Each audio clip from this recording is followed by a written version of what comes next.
What's going on, y'all? Welcome back to another episode of The Jump, another reaction video. Week 7 has officially, no, it's not done yet. There's still some West Coast games going on, but I started filming this just as Gunnar Stockton silenced the Plains. So I'll talk about that game, but a lot of really good games to talk about. It was an amazing day. So with all that being said, let's get straight into it. So we still have a few top-ranked teams playing right now, but I'll get to those here in a little bit.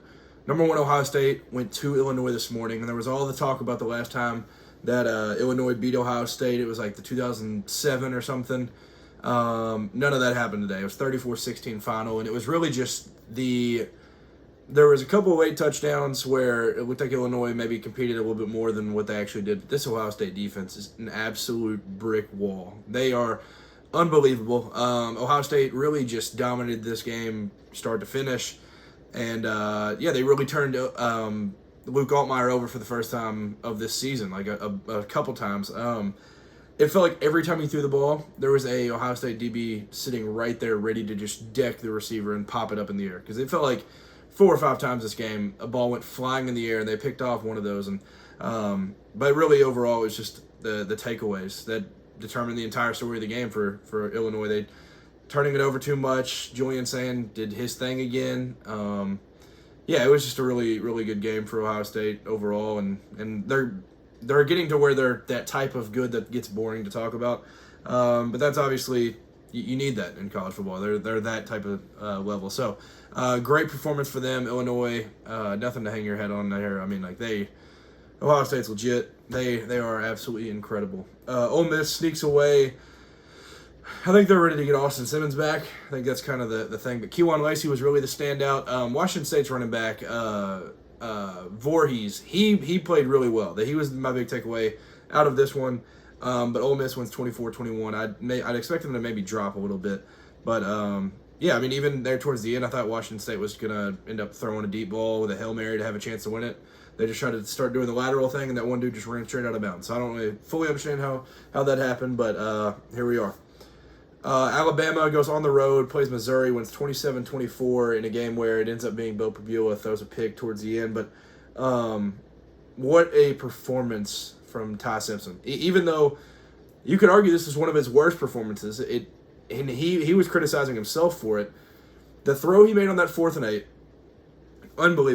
unbelievable throw, where on the actual broadcast it didn't even look like there was a chance of there being a throw. But they continued to get 4th down conversions after 4th down conversions. And really the big controversial play was that fake punt for Missouri. And that kind of flipped everything. Where if Missouri gets that, maybe the vibes are all Mizzou's way. But that sadly was called short for Missouri. But if you are Missouri, though, you have a big takeaway. I can't remember how they pronounce this dude's name. Donovan Olugbade? I don't remember. But that dude, freshman, he only had 3 catches, 55 yards, and a touchdown. But, the plays that he had were unbelievable there late, and he was able to keep the Tigers in it for a little bit. And on the other side of things, Alabama, as of right now, Ryan Williams looks almost non-existent, but it does not matter. They had Lottie Brooks go off today, freshman. Isaiah Horton played well. Jeremy had a few catches again. Kevin Riley had that first touchdown. These boys throwing it, they do not need to worry. Jam had a few catches. Jam played really well again, 85 yards for him. So Alabama, they just continue to roll, and they've won a few straight ranked games now. So the black hoodie continues. I think they're 12-2 now with Kalen DeBoer wearing the black hoodie. So he's got to keep that on, and that's definitely the secret. Florida, Texas A&M. This one was kind of this one felt very similar to last week where A&M's second half ends up being the difference. They went 13-3 in the second half in this one, but it almost felt more than that, where they almost scored that touchdown late, ends up being a field goal. But DJ Lagway played all right again. It was just too many turnovers once again for them. So for A&M, they just continue, the weapons continue to perform to just incredible expectations. Ruben Owens balled out. Le'Veon Moss played really well. Mario Craver, Casey Concepcion, they are using their weapons to the fullest potential, and it's been beautiful to see. And on the other side, the trio of Dallas Wilson, Eugene Wilson, Vernell Brown, they're going to be all right. They're going to be hanging in some games. Obviously, they have the very tough schedule for Florida, but they'll be right there in a lot of those. South Carolina LSU, this one just ended, so I'll talk about this one. This was really the Trey'Dez Green coming out party. The 6'7" receiver, he ended up catching a touchdown. He had over 100 receiving yards, and it was really, I think it was Jordan Palmer said it late. He was like, it's getting to the point that Garrett's just like Trey'Dez down there somewhere, and that was really what it ended up being. So incredible game for him. And without Aaron Anderson, they played really well, and the offense was moving. But it was South Carolina. They continued to just shoot themselves in the foot because they'd get across the 50, they'd move into LSU territory, and continue to not be able to put up points. They're sitting there at 3-3, and they're entering into their gauntlet right now. This team's just not going to be able to win any games with that type of offensive performance. It's just not going to cut it. And also LSU was able to bring tons of pressure throughout the game that had LaNorris scrambling, and he was never able to get into a complete rhythm offensively. So that was a big clutch late win for LSU. Indiana and Oregon. What a win for the Hoosiers. Fernando Mendoza plays well. Roman Hemby balled out. He had the 2 touchdowns today, but the player for IU was Elijah Surratt, the man of the hour. 8 catches, 121 yards, and a touchdown. He had the first big play offensively of the game, and he had the big one that ended up winning the game, essentially. So, what a game for him. What a game for IU. They literally were just the better team from start to finish. That obviously sounds like very cliche, but that's not what people expected going into this. We expected probably a good game, back and forth. Both teams are legit.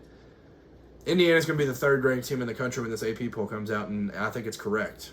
It's going to be wild. But Kurt Cignetti, when he came to IU, he talked about winning these games, and they're doing it. So what a performance. Even through the adversity with the pick 6 that Fernando Mendoza threw on that 3rd down late, that got Oregon back into it. You fight through that and end up winning this game. So big-time win on the road for IU, and they control their destiny at this point. They have no ranked teams left on their schedule. Now, Penn State is one of those on the road. Now with Drew Aller out, I don't know how much that one will be much of a test now. But, they play UCLA, who could be just the greatest team in America now. We don't know. Michigan State will be an interesting one, but it's at home. They control their own destiny. It's not a one-hit wonder for IU, and they continue to ball out. So big-time win for them, and that was just a gutsy performance going all the way across the country and winning that game. And it was, honestly, Dan Lanning, there was a lot of him doing his own way and it failing him this time, where in the Penn State game, they would go for it a lot on 4th down and all that, and they'd get it, and it would be successful.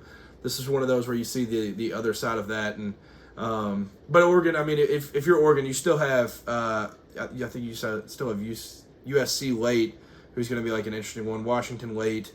But other than that, you can kind of get yourself right a little bit with Rutgers, who played Washington well for the most part Friday until Washington pulled away. But Wisconsin to win, it's at home. Wisconsin. I mean, Wisconsin's terrible. Iowa will be interesting. Minnesota, you should win. USC, like I said, they had a big time win against Michigan today that I'll talk about that I was impressed by. And then Washington. So they're a little bit tough, but it's not like it's an unbelievable gauntlet that you have coming up. So if you're Oregon, you still got to feel good about where you're at with your program right now. The Red River rivalry, Oklahoma goes down 23-6. John Mateer comes out in a game that I think they maybe pushed him too early to get out there. He was not himself, very, very obviously not himself. He claims that the injury was no problem, but 3 interceptions is not John Mateer. That is not a John Mateer stat line. No touchdowns for the Sooners. It was really just the Texas defense overall applying pressure. Colin Simmons controlled this game defensively, leading that Texas group. Quintravion Wisner, incredible. I'm considering it as coming out of this year type of game because he's been banged up, obviously, and he's just been a little bit slow, but 94 yards today, great game out of him, and Arch Manning played pretty well. He was kind of part of the big takeaway for Texas offensively today. Steve Sarkisian mentioned it in the postgame that people always blame Arch when we lose, but they don't always give him the most praise when we win. He deserves some praise, and he said, but Arch will be the first to tell you that this was a team win and this is a team game. Arch goes 21 for 27, 166 and a touchdown. and he just continued to make plays. DeAndre Moore, that was his first touchdown of this year, so it's nice to have him getting going a little bit. Ryan Wingo, Parker Livingston, like a lot of the guys were just there when they needed them, and it was the thing again. Texas just continued to get the plays they needed when they needed them, and that was kind of the story of the game. And it was a slow burn, and it was a big second half performance for them as they go 20-0 in the second half. Unbelievable performance for them. Texas Tech continues to roll. They beat Kansas 42-17. Cameron Dickey's the takeaway of this. I don't even need to talk too much about this. It was close early. Texas Tech pulled away big time, but Cameron Dickey, 21 carries, 263 yards, 2 touchdowns for that man with 3 catches and 16 yards on top of that. Baron Morton goes out, ends up in street clothes again. Will Hammond came in, and it wasn't necessarily the Utah performance that we saw weeks ago, but he was still serviceable, and Texas Tech rolls on. Beautiful throwbacks, by the way. Love those. Tennessee escapes Arkansas. Arkansas puts up 14 in the fourth, ends up making it a little bit interesting, but overall it was just a good offensive game, and it was kind of, I think the over-under going into this was just below 70.5 or something, so it was expected. But, like I said, big-time fourth quarter for Arkansas. Had things a little risky, but I thought Aguilar played good. He was poised again. Deshaun Bishop was really good for them today. But overall, the receiver core was solid again, and the offense was just rolling. It was clicking for Tennessee, so big-time win for them. Georgia Tech beats Virginia Tech. They are 6-0 for the first time since 2011, I think the stat is. So they just continue to roll. Beautiful helmets for them today. If you didn't see, they had the Hornet on there, so or the yellow jacket. But they were able to run the ball all over this Virginia Tech team from start to finish. And, Haynes King, it was a Haynes King game. We'll just put it that way. He ended up with 3 total touchdowns and just under 300 yards, 20 for 24 on passing. So he played well. Malachi Hosley was really good for the Yellow Jackets as well. USC, I need to mention King Miller, the walk-on freshman, balled out. 158 yards and a touchdown out of him. But I got to say, I was wrong. I thought Michigan, I said this 2 weeks ago. I was like, if USC got ran on by Illinois, what is Michigan going to do to them? Nothing. Not a thing. That USC defense was incredible. The pass rush was great. They got Bryce Underwood so rattled, they ended up taking Bryce Underwood out. I think his name was Jaden Davis that they put in.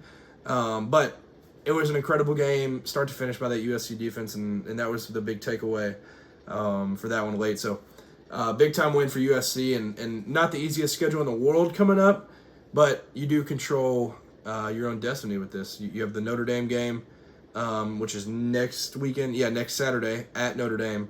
You'll have at Nebraska, Northwestern, Iowa, at Oregon, and UCLA, which all those are interesting now the further we get away from where we thought some of these teams were. But not the easiest schedule in the world, but USC, big-time win. That's their first Big Ten win since they've been in the conference. So for Lincoln Riley, that's an awesome win for him. Notre Dame, I just mentioned they'll play USC next week. They were in a tight one early with NC State and then pulled away with a big-time second half, and it was just same old, same old. It was, C.J. Carr played well, Jeremiah Love played. It was storybook. Colorado, big-time upset over Iowa State for them. Caden Salter put up numbers in this one. This one I didn't have my eyes on too much because I thought it was going to be at half, Iowa State was up, and I thought it was just going to be a slow burn. Iowa State's just going to end up winning overall. But they were able to turn over Iowa State a little bit and keep them out of scoring. So, big-time win for Colorado. And then Pittsburgh goes to Tallahassee, beats Florida State 34-31. And now I think it's 8 straight losses in conference for Florida State, which is very, very depressing. From the Alabama-Florida State game week 1, everything was flipped. Alabama's like the best team in the country, and then Florida State's like the worst. I don't understand how this is happening, but it was Mason Heitchel again, the freshman for Pittsburgh. They just continued to get the plays when they needed them. And I'm not saying, Pittsburgh's just an interesting team that I think is going to mess up a lot of people's season. They played Notre Dame. They host Notre Dame later in the year. They play Georgia Tech late. They play Miami late. They're going to be a team that's going to have to be one to watch out as we go down the ACC schedule. Lastly, of the games that are done, Georgia 20-10. Now, the Auburn Tigers, you could argue, got cheated again. They got cheated at Oklahoma with the early play with Satania, and then the later on play with him technically cheating. Here they are again. Jackson Arnold definitely got that ball across the plane. I'm here with you, Auburn fans. I was devastated when that happened. That play, if you didn't see it, it was like 3rd and 10. It was 4th and 10 maybe. I don't remember. But it was a 10-0 game for Auburn. They're about to punch it in right after the 2-minute warning in the second quarter to go up 17-0. And he gets it across the plains, and they punch it out, and they just call it a fumble. Georgia ends up going down, kicking a field goal chip shot there to make it 10-3 at half. I mean, you could see Hugh Freeze's frustration. Well, also that drive, which, I mean, some of those were self-inflicted. Auburn did do a couple things wrong there. There was the targeting, the roughing the passer. But the refs ended up saving Georgia that drive to get them down to get the 3. And then it was just all Georgia from there with 17-0 in the second half, 20 unanswered. And they popped up this stat. This was right before Gunnar Stockton rushing it in. This was right before that. Before the Arnold fumble, Georgia had 20 yards to Auburn's 261. Since then, before the Arnold fumble, Georgia had 20 yards to Auburn's 238. After that fumble, Georgia had 261 yards. Auburn had 14. That fumble happened at 1:39 left in the second quarter. Unbelievable. And that was also, they mentioned it at half, that was like the longest. The 2-minute warning was at I think they said 9:09 Eastern, and it ended up getting to halftime at 9:40. It was unbelievable. But overall, you could see the frustration. Auburn's offense just could not get going. And big credit to Georgia's offense, getting the 4th and 1 late, the 3rd and 1 late. I mean, the 3rd and 1 they ended up scoring the touchdown on. And they continue over and over and over, even through a little bit of adversity, where Cash Jones has that just not even necessary hit that gets them drawn back when they would have been at the 1 earlier. There's just numerous things where Georgia continues to battle. And this one I had as a loss in the preseason for Georgia going to the Plains, but they end up getting out of there and winning this one. And yeah, like I said, Auburn, you probably got screwed. We'll just be honest. And, Hugh Freeze talked about maybe getting a break at some point. Maybe that will happen soon. But they're sitting at 3-3, and it's honestly 3 games that you can't even be that mad about. 3 straight losses. It's at Oklahoma, at Texas A&M, and Georgia. And 2 of those 3 they basically got cheated out of. So they now host Missouri, who would be a good win for them. And then they're at Arkansas, Kentucky, and at Vanderbilt, which they should be able to take a couple of those, and they'll have Mercer before rivalry week. So you hate to see it for Auburn after such a promising showing in a lot of these games that they end up losing. But yeah, for Georgia, this is I think they said it tied the longest streak that Georgia's ever had against Auburn in the Deep South Southern rivalry. So that's pretty impressive. I think it's 9 straight years. But now for Georgia, they'll host Ole Miss, who nobody necessarily knows what they are at this point. Then Florida, then they're at Mississippi State, Texas, Charlotte. They should be able to rattle off some wins here and have themselves shoot into the playoff even before the old-fashioned hate is played. So big win for them on the road. Now, some of the games that are on, which I will continue to watch after I get this done and posted and everything, because I do leave. I have a flight here in 6 hours, so I need to get rolling, and I don't know if I'll get to sleep or not. So, but some of these games that are awesome right now, Arizona BYU, great game, 17-14 Arizona ball right now, and into the third. So Noah Fafita has been playing well. Arizona State, Utah, Arizona State playing without Sam Levitt. They're playing the absolute vet Jeff Sims, so he's out there. But Utah's rolling up 14-3 with the ball right now. And then I'll flash back to Friday's games. Washington, they beat Rutgers in a game where, like I said, Rutgers hung in there early. Washington ended up pulling away, and Damon Williams played one of the best games out of any quarterback we've seen all year. He played absolutely incredible. And then South Florida, they go to North Texas, and early on it looked like North Texas was going to mess around and maybe kill them. And then it was just all South Florida. It was, Mestamaker hadn't had a pick all year, and I think he ended up throwing like 2 or 3. Big time win for South Florida as they continue to make their case. Which the more they look good, the more Miami looks good because Miami beat them like 49-12. But 63-36, and they'll have a big matchup with Memphis here in a few weeks when they travel to Memphis. So I'm excited for that one. But yeah, big time win. Great college football weekend. I don't think I missed any of the games that I need to mention just yet. No, I think I hit all the important games. So yeah, I'll be back in the middle of the week. I will be out of town, so it'll be a later upload. It'll be a Thursday upload, Thursday morning instead of Wednesday morning like it usually is. But I will be back ASAP, and I'm excited for week 8 of college football. So week 7 was amazing. We learned a lot. We got to see a lot of quarterbacks get tested that maybe weren't tested prior to these games. So yeah, what a week. Every single week of college football is amazing, and how can you not be romantic about this? Before I go, I don't know how I forgot to bring this up. The Penn State Nittany Lions. I am so sorry. James Franklin cannot be your coach by the time Monday comes. You cannot lose to Northwestern at home in your throwbacks with the cool end zones back. I don't care what the buyout is. It's like 56 or 58 million or something. Worry about the money later. You got to get this man out of your program. It is a problem with this much talent. And prayers for Drew Allar. That hit was weird. It was one of those where he gets rolled up on. Scary one there. And then other than that, let me run through, make sure I didn't miss any. I mean, UCLA, big time win. Like I said, 38-13. Jerry Neuheisel continues to blow my mind. Minnesota beats Purdue. That was a good one. Iowa killed Wisconsin. That was depressing. I watched a few minutes of that, and then I ended up turning it off. Cincinnati went in a gross game where there was just not a lot of points in general. They beat UCF. Kansas State continues to get back where TCU's out of the Big 12 race, in my opinion. You could not go there and lose that game, but Kansas State 41-28. They continue to be closer to what we expected going into the year, in my opinion. Then talked about all the SEC, the ACC games. Yeah, I talked about all this. I mean, SMU, big win, comfortable win over Stanford. Wake Forest went out to Corvallis and balled out. I ended up turning this one off pretty quick.